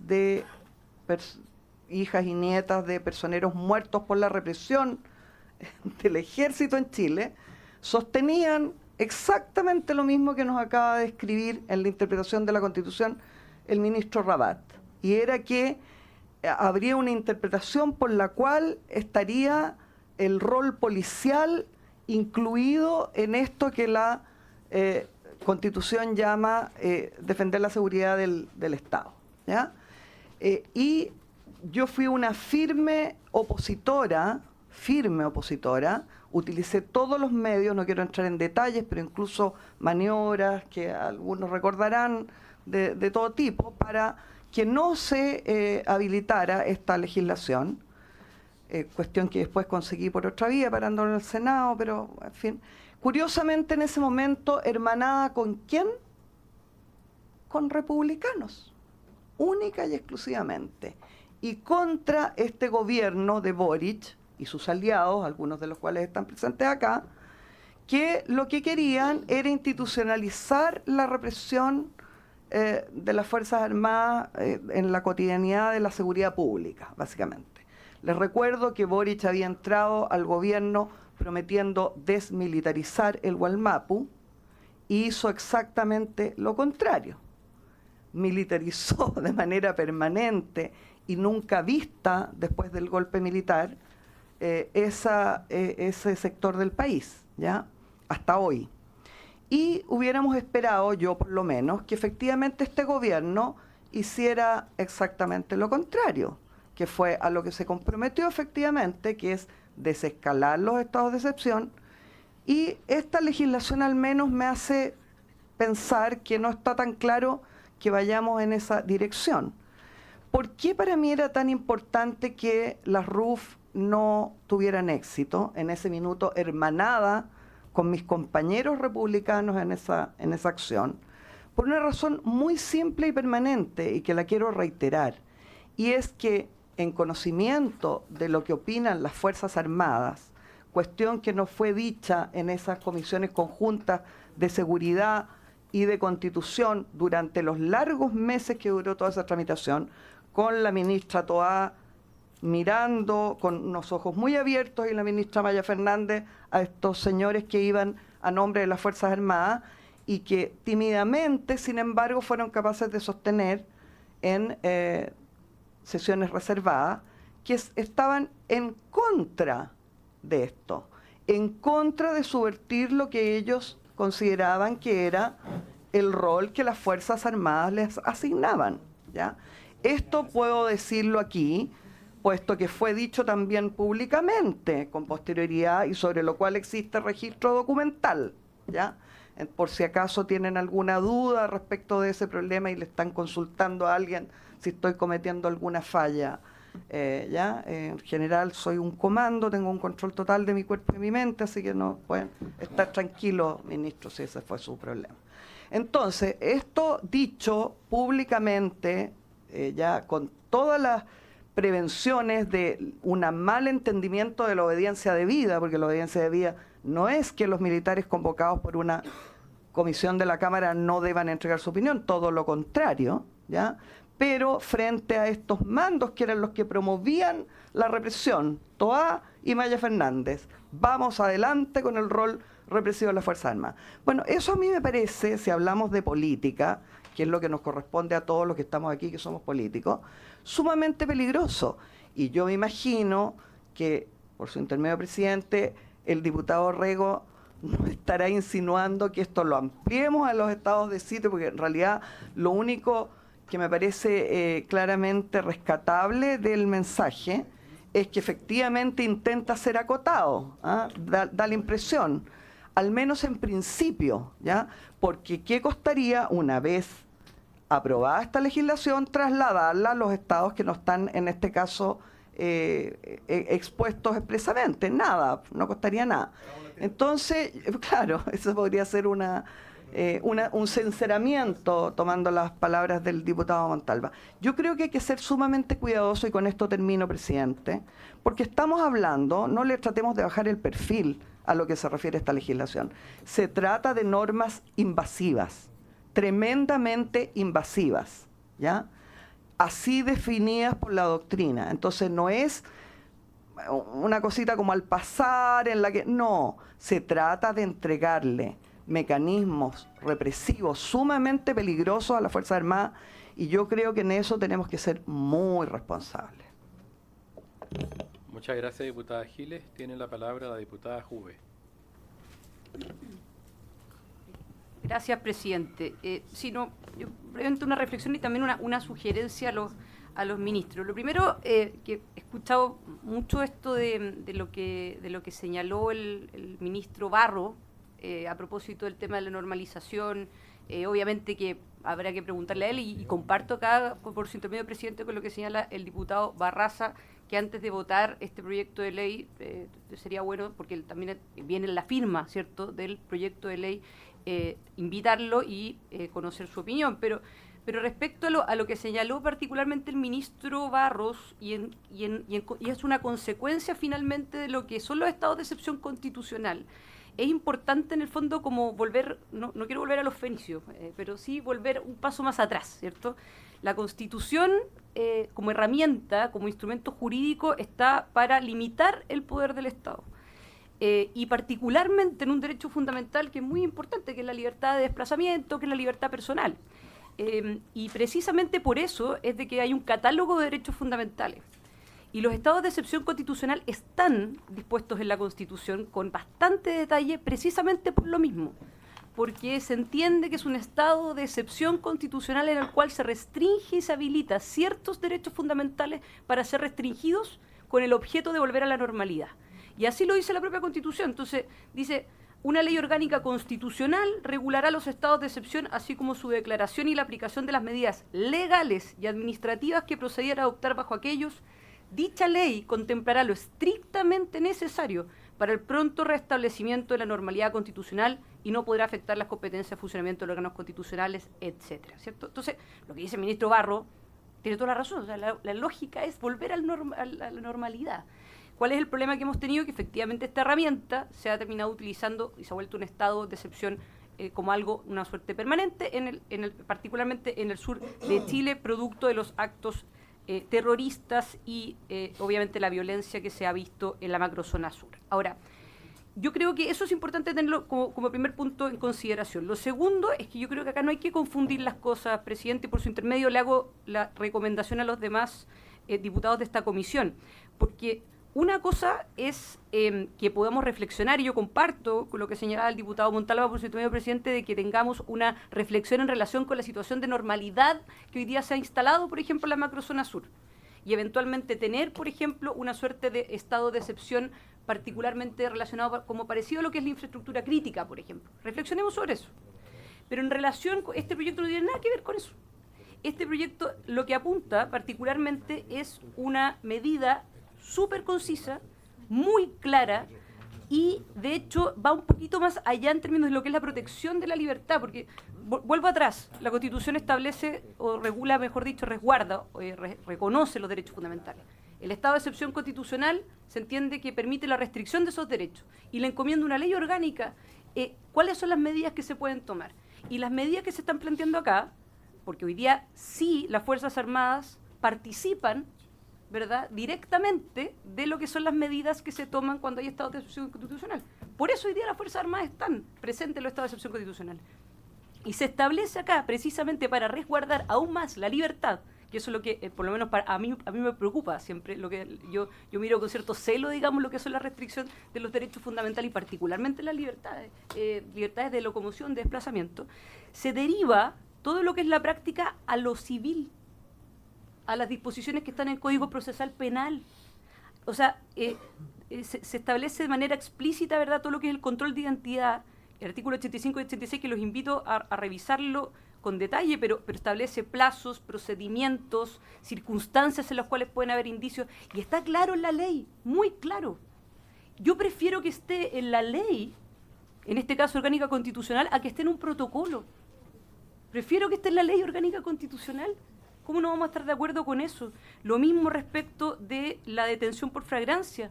Se le está encomendando, en el caso dado, que se le dé una atribución, en este caso a las Fuerzas Armadas, que ya la tiene, por disposición constitucional que tiene aplicación directa, se le deriva a una norma de carácter civil, en el Código Procesal Penal, lo que es la detención por flagrancia.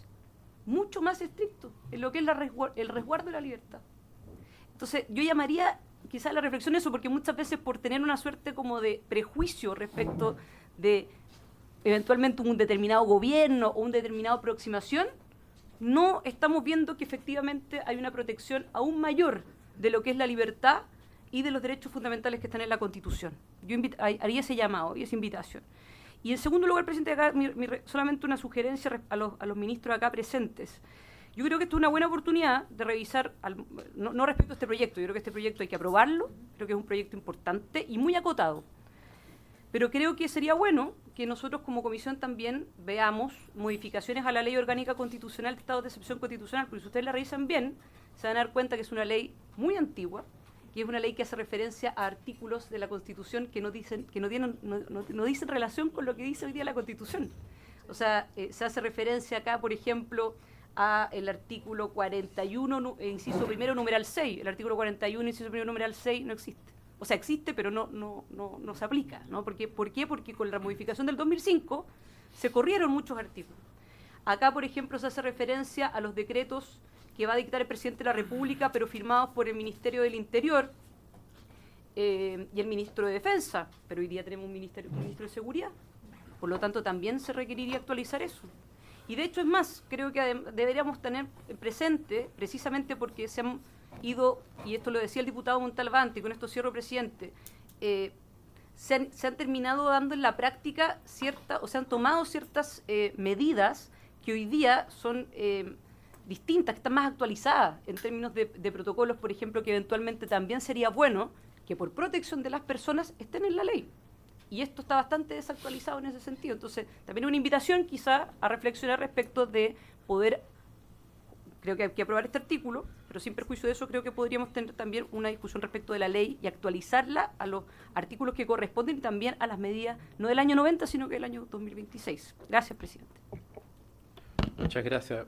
Una cuestión de orden. Le damos la palabra a los ministros ahora y además están inscritos para hablar en una segunda ronda el diputado Casa, el diputado Barraza y el diputado Sánchez. Les quiero pedir que paremos ahí porque tenemos un invitado de la Sociedad Nacional de Agricultura y el ministro tiene que exponer también respecto del proyecto de las plagas, del SAC, digamos, un proyecto que viene el ministro de Agricultura. Entonces, como vamos a seguir en la discusión del proyecto, está el número 1, entre otros, invitar al ministro de Defensa. Yo solo téngase presente. Perfecto, entonces no digo eso para poder atender los otros y seguir en otra jornada con este proyecto, obviamente que tiene además discusión inmediata. Entonces el diputado Cast, primero los ministros, los comentarios respecto a las 3 personas que nos antecedieron en la palabra, señor ministro. Señores ministros. Muchas gracias, señor presidente. Me da la impresión de que los comentarios que hicieron la señorita, diputadas y diputados, ¿no es cierto?, fueron más bien relacionados con cuestiones de ley referenda más que con el proyecto de ley que estamos hoy día discutiendo. Con todo, me interesa mucho la reflexión que ha hecho el diputado Orrego, y estaba recordando, señor diputado, cuando conversamos las agravantes del artículo 12, número 25 y 26. Exactamente, y usted estaba con la idea, ¿no es cierto?, en esa oportunidad, por su intermedio, señor presidente, y no es que lo esté... Efectivamente, usted era la idea de establecer un límite, ¿no es cierto?, de 100 metros contados desde el perímetro del establecimiento educacional, y reflexionábamos que a veces cuando uno coloca ciertos límites, ¿no es cierto?, queda fuera de aplicación la norma. Me parece que el estado de excepción constitucional, por ejemplo, el señor diputado Montalva ha descrito la situación que ocurre en la Araucanía, muchas veces las circunstancias del caso del estado de excepción constitucional podría ser inaplicable la norma y le permite, creo, mejor al juez interpretar, de acuerdo con el artículo 20, lo que significa la voz, ¿no es cierto?, de inmediato. Entonces, así como entonces lo llamo a reflexionar que a veces podemos quedar fuera de aplicación cuando somos muy estrictos en esa regla de dar ciertos metros, entonces, minutos, horas, ahora. Eso es, señor presidente. Muchas gracias. No hay más comentarios. Diputado Sánchez va quedando. Perdón, diputado Barraza, después Sánchez. Disculpa. No, disculpa. Gracias, presidente, por su intermedio a ambos ministros. La proposición legislativa que hacen, por acotada que sea en términos de control de identidad, en hipótesis de fragancia, de comisión de delito, es altamente invasiva desde el punto de vista de la función de las Fuerzas Armadas y profundiza no solo colaboración, sino que reemplazo de las policías y de orden y seguridad.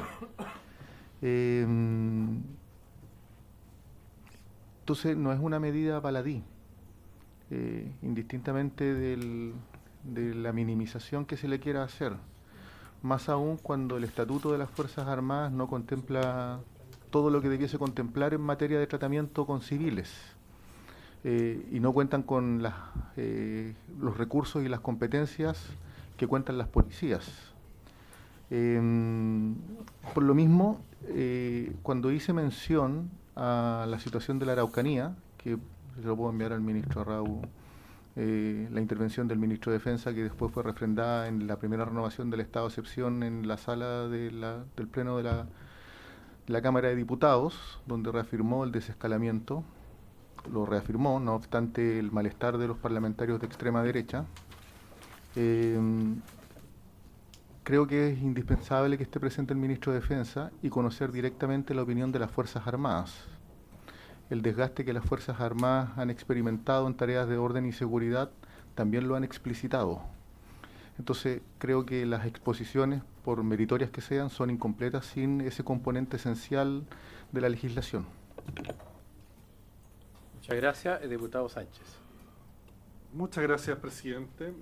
Pedí la palabra solo para dejar consignado, porque varios de los colegas lo han dejado como ahí especulado, instalado la noción de que habría una especie de diferencia de opinión en esta sala y políticamente respecto a la inconveniencia de eternizar o seguir prolongando en el tiempo los estados de excepción. Y creo que es importante dejar consignado que, al menos a mi parecer, yo creo que estamos todos de acuerdo en esta mesa y no hay ninguna diferencia de opinión, al menos por este lado, respecto de que mantener un estado de excepción durante largo tiempo produce un desgaste a las Fuerzas Armadas, es algo indeseable y ajeno yo creo a lo que el legislador pensó cuando definió un estado de excepción, valga mencionar ahí la palabra excepción, no un estado de normalidad, y aquí en ningún caso, al menos no se concluye la lectura. Estamos hablando de algo que nos lleve a esa conclusión o que permita en el fondo seguir prolongando los estados de excepción en el tiempo. Más bien una norma de racionalización del recurso humano y precisamente para disminuir ese desgaste que hacemos este ajuste para los casos en que sí tienen que ocurrir estados de excepción.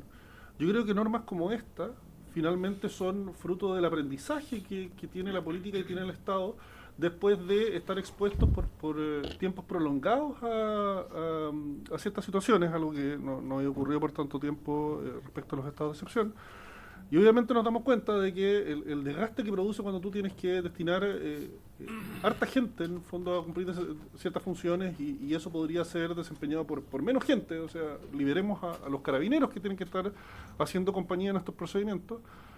Eso es algo positivo, y no significa que sigamos ad eternum con un estado de excepción, sino que significa que en el tiempo en que ello así ocurra, no vamos a estar generando precisamente ese desgaste tan intensivo que se ha venido generando en el último tiempo sobre nuestras tropas y sobre nuestros carabineros.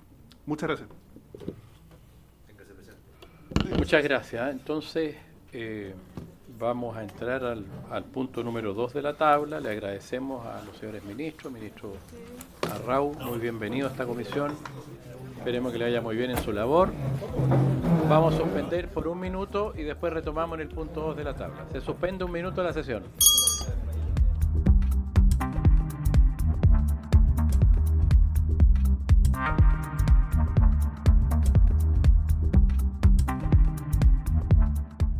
Para este proyecto, que está en el segundo lugar de la tabla, que es el proyecto que modifique el Código Penal en materia de internación al territorio nacional de enfermedades, animales y plagas vegetales, que tiene urgencia simple. Le vamos a pedir primero al invitado que exponga y después quizás para escuchar los comentarios también del señor ministro. Le vamos a tener que dar unos 10 minutos para tener después unos 10 minutos si es suficiente. Entiendo que puede ser más largo, pero trate, por favor, señor Federico Errázuriz. Tiene la palabra, don Federico. En la base, eso. Perfecto. Muchas gracias, presidente. Saludo a todos los integrantes de la comisión, al ministro y a todos y a su equipo. Bueno, nosotros fuimos invitados a hablar acerca de este proyecto de ley que básicamente aumenta las penas por el ingreso, por la internación al territorio nacional de plagas y enfermedades animales. Bueno, la SNA, una pequeña carta de presentación, somos un gremio que existe hace 188 años, representamos las preocupaciones del sector agrícola, tenemos 51 gremios miembros desde Arica, Magallanes, de una multiplicidad de rubros, y nosotros nos dedicamos un poco a representar las preocupaciones del sector sin importar si son socios nuestros o no son socios nuestros. Con más de 100 años de historia nos sentimos como una voz autorizada para hablar del agro en general. Una pequeña descripción para que, por lo que estuve viendo, muchos de los integrantes de esta comisión vienen de zonas urbanas, entonces a veces es bueno hablar desde la ruralidad o desde la vida del campo. Una plaga agrícola es cualquier enfermedad o una enfermedad animal, es cualquier organismo capaz de causarle daño a la producción. Siempre tiene un impacto productivo y el daño puede ir desde la muerte del árbol o animal hasta cosas que parecen menores pero que comercialmente pueden tener impacto, como una mancha en la piel de una fruta o cosas de ese estilo. Más importante o tan importante como el daño directo es la condición de cuarentenaria que tienen muchas plagas, lo que implica que los países no quieren tener esa plaga, obviamente, y por lo tanto la declaran cuarentenaria de forma que no permiten que entre producto de un país que sí tiene esa plaga, a no ser que dé ciertas garantías. Y eso es una barrera al comercio muy importante y que tenemos que considerar. Bueno, en Chile tenemos como uno de los pilares estratégicos del desarrollo de nuestra industria frutícola, agrícola, exportadora de alimentos, un alto resguardo de nuestro patrimonio fito y zoosanitario. Este resguardo viene dado por una característica geográfica primero, porque tenemos la cordillera de los Andes, que es una muy buena barrera ante el contacto de posibles plagas o enfermedades desde Argentina. Tenemos por otro lado el Océano Pacífico, tenemos el desierto por el norte y bueno, por el sur tenemos la Antártica y los hielos. Pero no solo eso, sino que además tenemos una normativa y un servicio agrícola y ganadero muy dedicados a este tema. Independiente de que podríamos conversar de algunas dificultades que está experimentando el SAC, pero en general es un servicio reconocido a nivel internacional por su buena gestión en estas materias. Sin embargo, en los últimos años la presión migratoria está generando un riesgo que no conocíamos asociado a las plagas, al ingreso de plagas y enfermedades. Básicamente nosotros vemos que las plagas están ingresando por 3 vías de acción humana. Estoy descontando aves migratorias y otros que también pueden causar plagas. Pero están ingresando en alimentación de personas, digamos, migrantes que entran al país y traen algo para comer, y ya sea, si pasan por pasos fronterizos existe control, no hay mayor problema, es lo que todos debemos haber experimentado alguna vez en el aeropuerto o en algún paso internacional respecto del SAC, que nos quitan las manzanas o la miel o etcétera. Pero si lo hacen por paso no habilitado, evidentemente no hay ningún control. Están ingresando también por medios de transporte, pero en vías no declaradas, o sea, el cocaví que puede traer el conductor o cosas de ese estilo. Y derechamente por contrabando. Estamos viendo bastante más contrabando de productos agrícolas, de insumos agrícolas del que conocíamos hace algunos años. Algunos episodios recientes para recordar. Por ejemplo, estamos ahora con un episodio de influenza aviar. Esto entra por vía silvestre, pero también podría entrar por contrabando de gallinas, contrabando de huevos. En el episodio actual ya van más de 800.000 aves sacrificadas por disposiciones sanitarias. El episodio del 2023 a 2024 generó pérdidas reales por $150 millones, una plaga. Mosca de la fruta, hemos tenido, han aumentado los focos de manera tremenda, o sea, 20 veces más focos de lo que teníamos hace solo 6 años. Y solo si pensamos en China y solamente si pensamos en el costo del tratamiento de frío, que es lo que habilita a la fruta para llegar a China, si es que estamos nosotros con un brote de mosca, son 60 millones de dólares en un año. Si lo vemos a nivel mundial, es mucho más. Tenemos un episodio de anemia infecciosa equina en el sur de Chile, se han sacrificado más de 200, si no me equivoco, 216 caballos. Tenemos un episodio de contrabando de huevos desde Bolivia, donde han habido decomisos que han pesquisado más de 400 huevos en un solo camión. Por lo tanto, la presión de plagas está siendo muy, muy grande. Y bueno, esa como introducción. Ahora, el proyecto, como ustedes bien saben, hace 3 cosas. Modifica el Código Penal, modifica el Decreto de Protección Agrícola y modifica la Ley Orgánica del SAG. Respecto al Código Penal, hace estas 2 cosas, que aumenta la pena cuando la propagación de una plaga o enfermedad ocurra asociada a contrabando. Ese es mi resumen no jurídico de lo que está proponiendo el artículo, por supuesto. Y el artículo 290 define la pena por introducción de plaga o enfermedad. Ambos nos parecen en la vía correcta, estamos totalmente de acuerdo con eso, pero aprovechando que, según vimos la sesión anterior, se va a abrir algún periodo de indicaciones, tenemos algunas ideas que ponemos aquí a disposición para que la puedan revisar o no. Lo primero es que el artículo 289 parte con una frase que a nosotros nos llama la atención, porque dice: el que de propósito internase plagas o bla bla bla, y evidentemente no es el propósito de nadie nunca internar las plagas. Quieren internar los huevos para venderlos, quieren internar la fruta para venderla, pero no quieren internar la plaga. Entonces creemos que ahí se nos podría complicar el estándar probatorio en algún caso relacionado con esa redacción. Lo segundo es que el contrabando de frutas, verduras o productos animales no ocurre espontáneamente, digamos, es parte de una cadena delictual, y nosotros creemos que sería bueno mirar otros eslabones de esa cadena: el transporte, la distribución, la comercialización.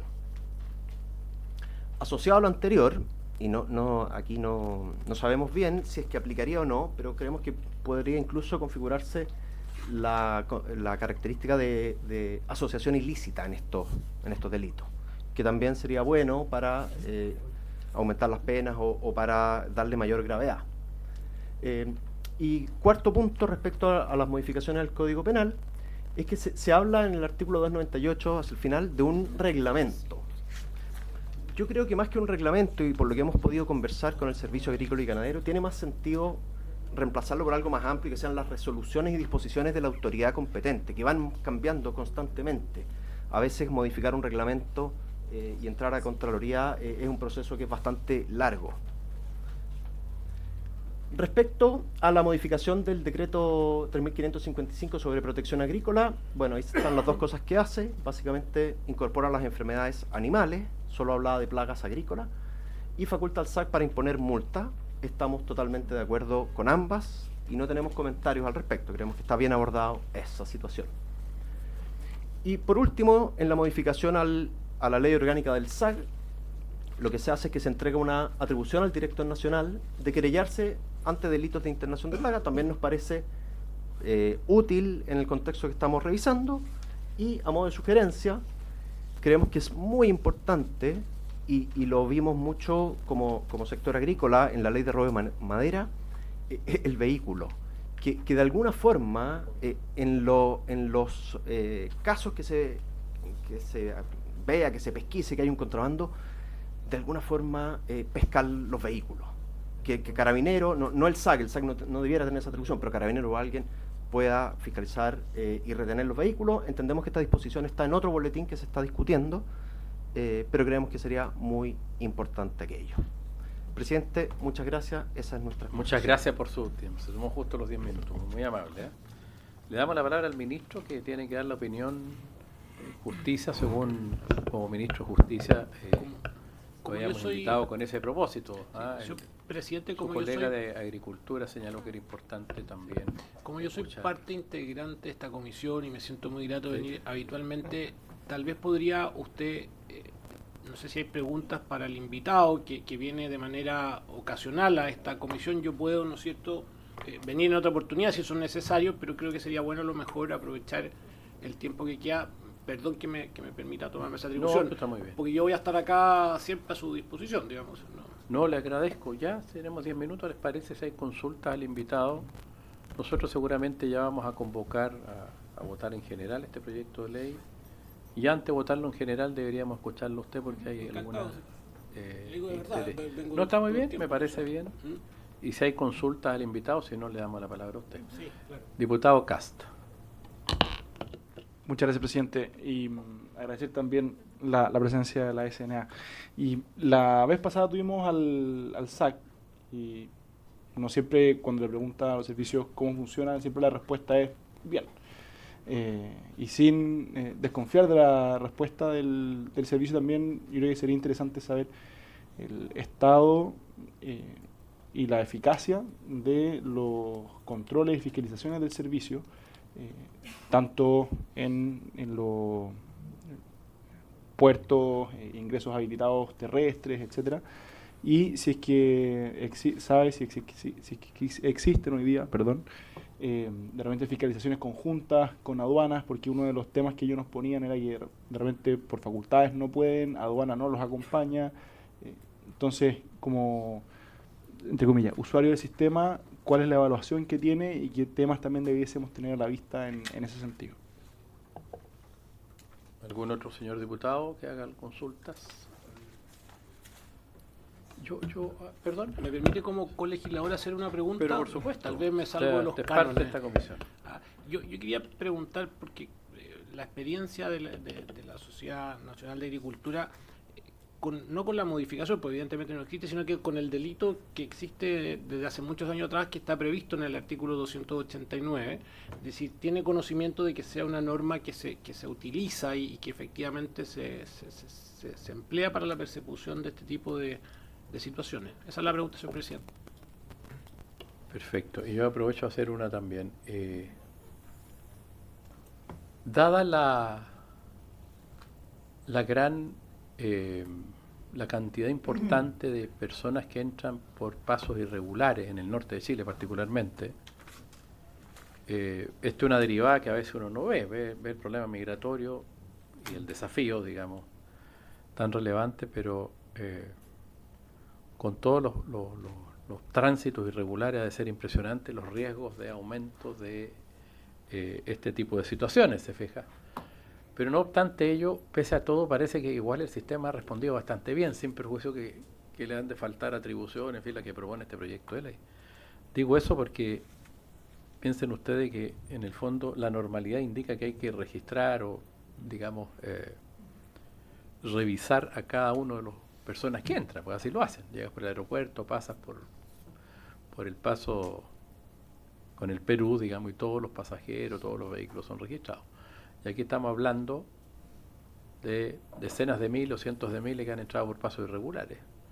Digo eso porque pese a todo parece que el sistema, no obstante las falencias que hay, ha resistido, digamos. Lo veo también positivamente sin perjuicio del desafío de reforzarlo. Hago esa observación por si tiene algún comentario de eso. Le damos la palabra a don Federico. Muchas gracias. A ver, el comentario que hace el presidente es más o menos la misma respuesta que le puedo dar al diputado Kass por su intermedio. El sistema funciona y el Servicio Agrícola y Ganadero cumple su función. Nosotros nos sentimos tremendamente apoyados en todo el afán de crecimiento de una agricultura en un contexto cada vez más desafiante. Los mercados, los clientes van exigiendo más y tenemos un SAC que en general cumple.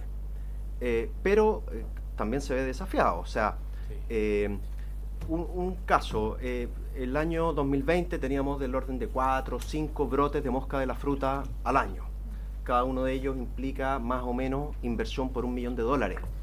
Un brote de la mosca de la fruta implica que hay una zona, se pesquisa a través de trampas, entonces cae una mosquita en una trampa y se acordona, entre comillas, una zona, se define un círculo respecto de esa trampa y toda la fruta, y repito, toda la fruta que está al interior de eso se tiene que cosechar y destruir, ya sea en una casa, se meten a un huerto, lo que sea. Y luego hay un radio más grande cuya fruta queda obligada a cumplir tratamientos adicionales para llegar al lugar de destino. Y eso es porque Chile ha trabajado y trabajó muy intensamente para ser un país libre de mosca de la fruta. Bueno, esos 4 o 5 casos que teníamos al año, hace 6 años, el último año fueron 40. Y por lo tanto nosotros vemos que el sistema resiste pero no resiste muchísimo más. O sea, o tenemos que cambiar la estrategia, o tenemos que reforzar al servicio agrícola y ganadero y dotarlo de más recursos, cosa que sabemos que es difícil en este contexto, pero el sistema en general ha funcionado. Respecto a lo que dice presidente, la presión viene no por los pasos habilitados, y todos yo creo que tenemos la experiencia de tener que llenar el formulario, declarar que traemos una artesanía de madera, y el inspector del SAC la mira y dice ya no tiene ningún hoyito de polilla. Bueno, puede pasar. El problema es todos los que entran por pasos no habilitados. El SAC no tiene una función de control de frontera fuera de los pasos habilitados, y por lo tanto no tiene nada que hacer, ningún rol ahí. Respecto a las fiscalizaciones conjuntas, yo no tengo conocimiento de que estén ocurriendo. Yo sé que siempre hay en los pasos fronterizos hay una relación que se da muy natural entre aduanas, PDI y el SAC, porque son los tres estamentos que están permanentemente en ello. Pero fuera de los pasos no sé si hayan actividades conjuntas. Sé que se instaló en algún minuto una barrera móvil en la región de Arica, y ahí participaba aduana, pero no sé, no estoy informado de eso. Y respecto a la pregunta del comisionado Rabat, miembro de esta comisión, que yo sepa, no lo conozco. Que yo sepa, nunca ha ocurrido que haya una persecución, a alguien le hayan dicho, oiga, usted internó plaga y está afecto al artículo 289 del Código Penal. ¿Qué dispone? Que yo sepa, no... ¿Qué delito? Claro. El delito De internación de plaga. Que se está empleando ahora el tipo. Claro. Claro. No existía. O sea, existía, pero se está llevando, se está acercando más al contrabando. Porque como decía, quien de propósito interne una plaga, bueno, ¿a quién le pueden decir eso? ¿Cómo se puede probar eso? No, yo lo hice sin querer. Y ahí quedamos. No, me queda claro. Muchas gracias. Diputados, estamos llegando al final de la comisión. Yo les propongo que para la próxima sesión del próximo día martes tenemos que seguir con estos dos proyectos. Tiene suma urgencia y no hay otro. Suba y el otro tiene sí. ¿Cierto? Entonces, pedirle al ministro que venga y votamos en general este proyecto del SAC, si les parece. Y si trae propuestas de indicación, el ministro las puede dar a conocer. En fin, ustedes verán, ¿cierto? Y votamos en general. Y damos un plazo después para indicaciones para abordarlo la semana subsiguiente. Sí, a la hora de siempre, la ordinaria. Y en la tarde, y vamos a programar con el señor secretario la continuidad del proyecto de estado de excepción, bien digo, el que estábamos viendo recién, invitar al ministro de Defensa, y yo invitaría también a alguno de los comandantes en jefe, alguien decía al EMCO, al Estado Mayor Conjunto, creo que es importante, porque él tiene la visión de las cuatro. Y me planteaba también, es importante, invitaría al encargado del INDH, digamos, y ver la opinión también desde la perspectiva de los derechos humanos, que es donde vamos a tener observaciones, digamos, y preocupación. ¿Les parece? Vamos a seguir entonces con eso. Perdón. ¿A los comandantes en jefe? ¿Está el EMCO? ¿O algún personal autorizado que esté en terreno? ¿El EMCO? A mí me gustaría que viniese un comandante en jefe También o ministro de Defensa, tal como lo hacen en la Comisión de Defensa. Sí, ¿y cuál oye? Los dos, Ejército y Marina, digamos. Ahora está el Ejército, no está la Marina. ¿Cierto? Sí. Ahora está el Ejército. Sí, pero en la EMCO. experiencia vital asociada. Lo de la Marina es bien interesante, porque tienen experiencia en el trato con civiles, pero creo que EMCO puede abarcar todo. el Estado Mayor Conjunto, que es lo que planteó Montalva. Si tenemos la urgencia encima. Pero escuchemos al EMCO y si es necesario citamos a los comandantes en jefe. ¿Te parece? Ya, pero no descartarlo a priori. No lo descartamos a priori, porque creo que usted tiene... Además, si tenemos urgencia encima, entonces veamos con el EMCO. Entonces, igual el INDH importante, el ministro de Defensa, y eso estamos claros para el próximo martes. Ya pues, le agradecemos mucho a señor Errázuriz por su visita y la visión que nos ha dado el Servicio Nacional de Agricultura. Señor ministro, muchas gracias. Colegas diputados, habiéndose cumplido el objeto de la sesión, se levanta.